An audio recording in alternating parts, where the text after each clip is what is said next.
If you were listening or reading or following along in any way to the gospel text that I just read, you may have been shocked a little bit. You may have been disgusted, somewhat surprised, at the very least, at the violence that happens as part of these parables.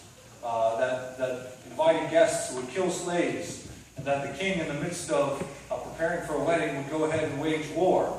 And then if the violence wasn't enough, if you could see the logic in those things, then at that poor wedding guest who then gets thrown out into the outer darkness just for not having the right robe on, when he was a last-minute add-on anyhow. Somewhere in there was something that likely is shocking or disturbing to you. And that's okay. But to look at that, to really deal truthfully with it, then we have to be willing to treat it with the understanding that there is more going on here than simply the words of God, that there is a human element at work in the authorship of the writing and the transveying of this message. And this can be a hard thing to move beyond our safe space where we understand everything as totally handed down from God in the Gospels especially, beyond our kind of childhood understandings of the authorship of God is an uncomfortable thing. And so my question to you is, are you willing to go there? I am going there. And so it is up to you then, if you follow along and listen and follow and take this journey with me or not. See, I'm not saying that God isn't present in the writing of these Gospels, that the Holy Spirit isn't working with them, or that the words of Jesus are not to be found in these Gospel texts. That is not what I'm saying at all. But this text in particular gives us a unique insight and window into the human element that comes into the authorship of the putting down of Jesus' words and the transfer of the teachings. You see, this parable, the parable of the wedding banquet and the guests not coming and the doors being flung wide open, has a parallel to it in the Gospel of Luke, where the same basic message is told. And so in that, we can see that this is likely, very likely, a parable that Jesus told as a part of his teaching. However, Luke and Matthew recorded in different ways. The same basic premise is there. There's a rich person who is throwing a big party and invites who you would think as the logical other rich people, friends, guests. And in both instances, they turn down those friends, the logical guests turn down the invitation. And then the rich person moves on from those guests, wanting to fill the hall with people. So opens the door, opens the invitation to anyone, the riffraff, the lesser people, the common people. And so that way the party can be filled. And so we see those elements in both of these stories. But for Luke, that's where it ends. There's not the violence of the killing of the slaves or the retribution for that killing. There's also then not the whole concept then of kicking out one of the guests once they've arrived. And so we see that while this parable has its definite roots in the teachings of Jesus, that we find that Matthew has applied it to his context and to his situation in a particular way. At least that's what we think. We're not there, and we don't have it handed directly to us, so it's our best understanding. But it's taken that way by taking an examination of what was happening in the history around the time of these writings, and then seeing how that maybe is played out in this as well. And so we have to understand how the movement, the Christian movement, but it wasn't even Christians then, just the early church movement, the people of the way, those who acknowledged Jesus as the Messiah, what was happening to and around them at this time.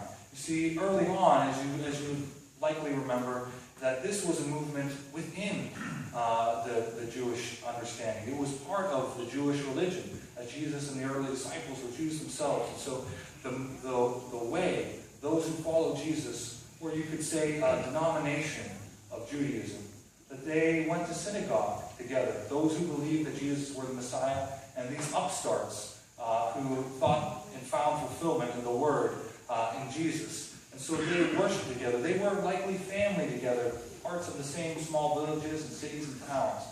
They knew one another, interacted in all these ways of fellowship. And so there was tolerance in these groups as they saw one another as perhaps kind of brothers in the same family of faith.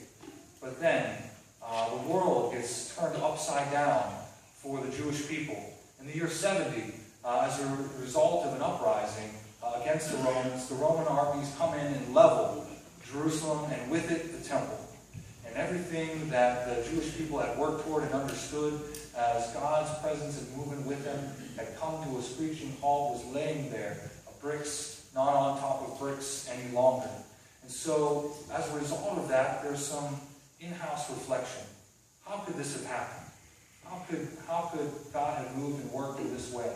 And so the answer to that question is we have been too tolerant of outside groups, of radical denominations. We have not kept the faith pure enough, was the Jewish understanding of why this happened. And so as a result, they purged any group that didn't hold to what they believed was the orthodox Jewish faith. That included the upstarts, those who would later be known as Christians, those who were still Jewish but understood Jesus as the Messiah. And they kicked them out. They kicked them out of the synagogue. They kicked them out of their relationships that they would have economically and socially, and put them out because they were trying to find stability within their own religion again. And so there we see in this a interfamily struggle, that the Jewish people who maintained and remained in that way were the big, powerful, more longer-standing brother, the one with the authority. And those who become Christians are like the little brother, needing the protection of the big brother, but kicked out of the house. That their reality of worship and experience was no more. It was thrown into a tizzy. It was upside down for them. And so they're in the middle of this interfamily fight where they find themselves exposed, because when they were under the umbrella of Judaism, then the Romans gave them some respect, gave them some distance. But once they were on the outside, then they were subject both to the ostracism of the Jewish people, but the scrutiny of the Romans as well. And so it is likely that with this struggle, this interfamily struggle, where Matthew and his gathering, who has these Jewish roots, but find themselves under attack by their very brothers who are seeking to conserve their faith and their standing, have some real upsetness and frustration, some perhaps even hatred for those who turn their religious lives upside down, to those who kick them out of the synagogue and their worship practices.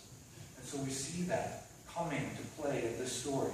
It's likely that in both instances of the parable, Jesus was talking about the opening up of the faith of God's kingdom, of relationship to God, this new life in relationship with God, to a wider base than just the Israelites. But Matthew, given his situation of being in turmoil with his Jewish brothers, takes it to another violent level, where he accuses the Jewish people of and puts it in their faith of this, what we would see in the killing of the slaves. And so Matthew's explanation of the destruction of the temple, we see the burned city. That parallel that he makes is not because of people believing in Jesus, but because of those Jewish brothers and sisters, the ones who booted them out, because they didn't believe in Jesus.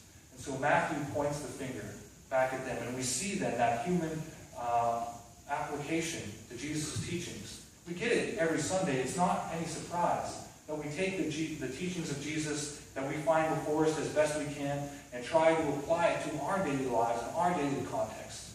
And Matthew is doing the same. This teaching of throwing open the doors, of welcoming everyone, well, given that turmoil that Matthew and his community find themselves in, that vulnerability, then he applies it to attack back at Big Brother of Judaism. It's unfortunate that as the years progressed and Christianity became the dominant force and authority within the world, that these types of teachings were used to then strike back at Jews who were no longer in control. But we have to remember that the situation that Matthew was writing in, that these were people of low authority, and it would never be acceptable to Jesus to use these texts or any others to bring up that kind of hatred as happened don't use it that way going forward.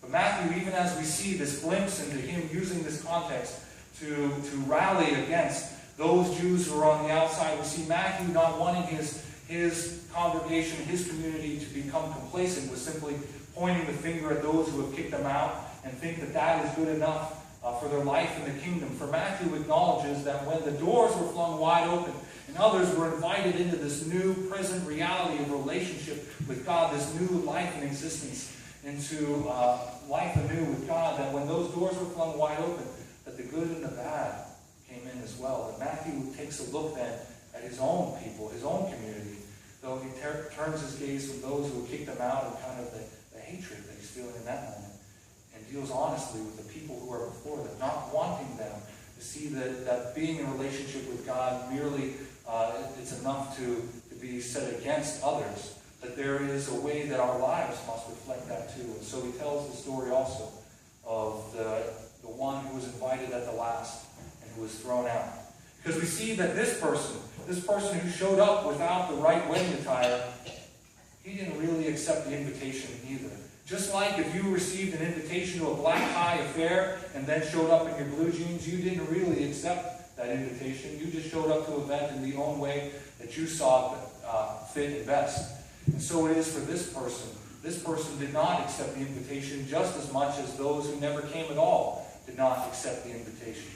For the invitation changes the one who is invited.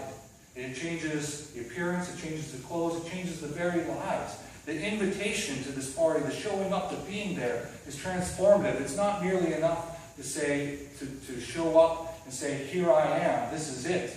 But it is to be changed by the invitation, to be a part of it, to acknowledge that this invitation means something for you and who you are called to be. It has an overriding power on how life is supposed to be. So if you are called to the party and are there, then you show up changed as a result, ready for what is happening.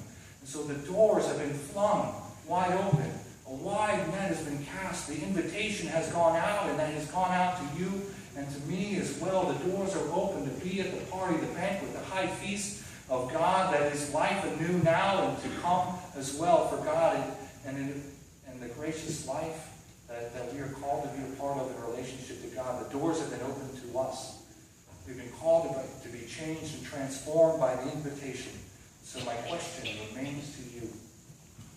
Are you willing